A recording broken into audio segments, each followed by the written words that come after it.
Hey again. So this is really gonna probably be pretty unstructured. I don't have a concrete plan of what I'm gonna talk about, but I decided to just put a pile of a bunch of books that I have in my room on my bed next to me. A bunch of them are books that I loved growing up that I haven't read. Some of them I haven't read in years, but they were ones that I really enjoyed, and some of them are recent favorites of mine. And I figured I would just talk about them because books.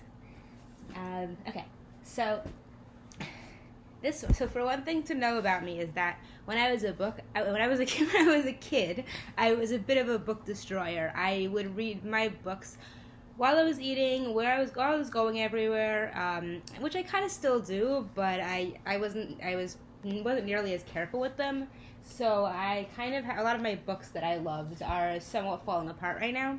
This is the first Warriors book in the Warriors Cat series, which I loved so much when I was a kid.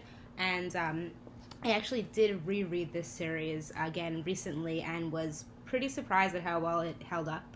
I'm still not quite sure exactly what about it is so, like, engaging. I read through this series. I read the sequel series, and it just kept me coming back. It kept me coming back. So I don't know. It's got something about it. And for a more recent book, I've got Selling Gabby, Break the Universe. I loved this book. I've maybe mentioned it before. I'm not sure, but I read this earlier this year, and I loved it so much that I ended up originally read it a copy through the library, but I ended up buying a copy, listening to the audiobook, getting my dad to listen to the audiobook, and he also loved it, getting a friend of mine to read it, and I think I have other friends who now have it on their to be read list, and it's just something about it. It's really funny, but it's also like probably the most wholesome book I've ever read. It's like everybody in it, you just kind of want to give them a hug, but not because they're like going through something terrible necessarily, but just because like they care about each other, they love each other, and they just everybody feel everybody's growing and learning and supporting each other, and it makes me really happy, and so I highly recommend everybody read this book. I have some. Okay, so here's another older one. This is my copy of The Mysterious Benzix Society. This is one of the books that I picked up. Actually, two of these. So when I was a kid, the birthday present that people would often give me was gift cards to bookstores because I was known for reading a lot, and two of the books that I got with those gift cards are Mysterious Benzix Society and The Candy Shop War, and they're both great. This one, I think this one I've read more times than this one, but I loved this as a kid, and I remember that I gave it to my friend to borrow, and it became her favorite book. So these are you can see they're kind of like not in the best shape because they went through my not my phase of not taking very good care of books. Actually, my friend stopped lending me books for a while because I was so destructive. What else do we have here? We've got two Eva Ibbotson books.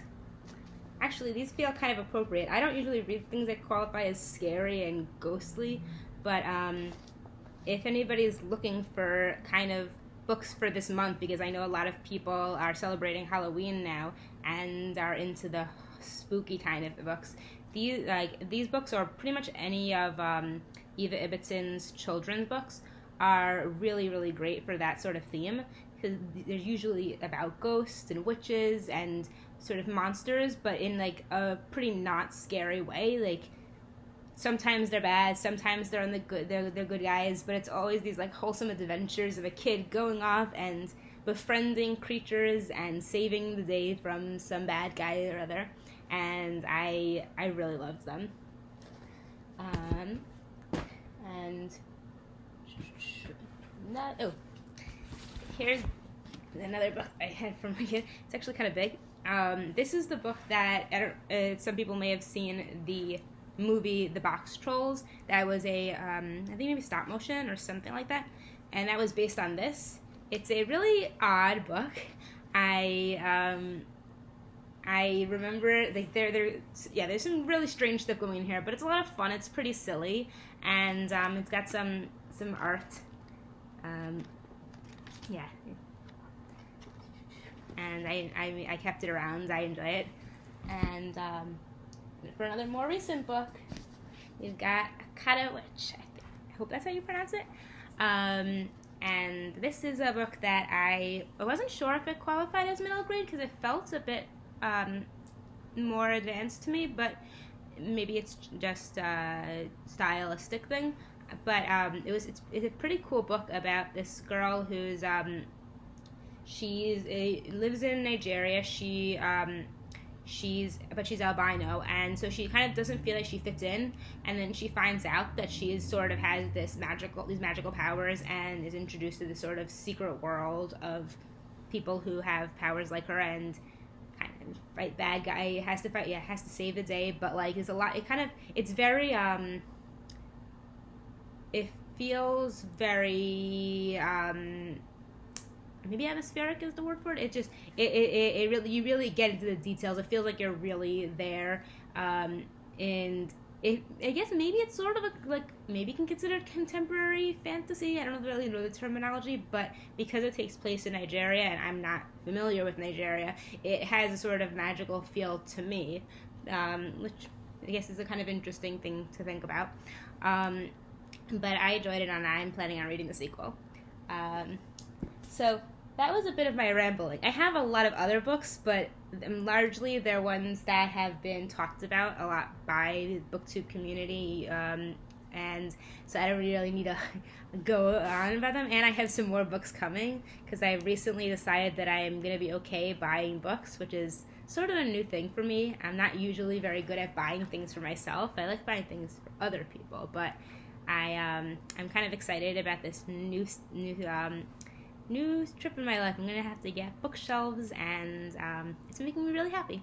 So that's that. A lot of rambling, and I may be talking really fast. I can't really tell because it happens sometimes, but I figured I wanted to put something else up. So there you go.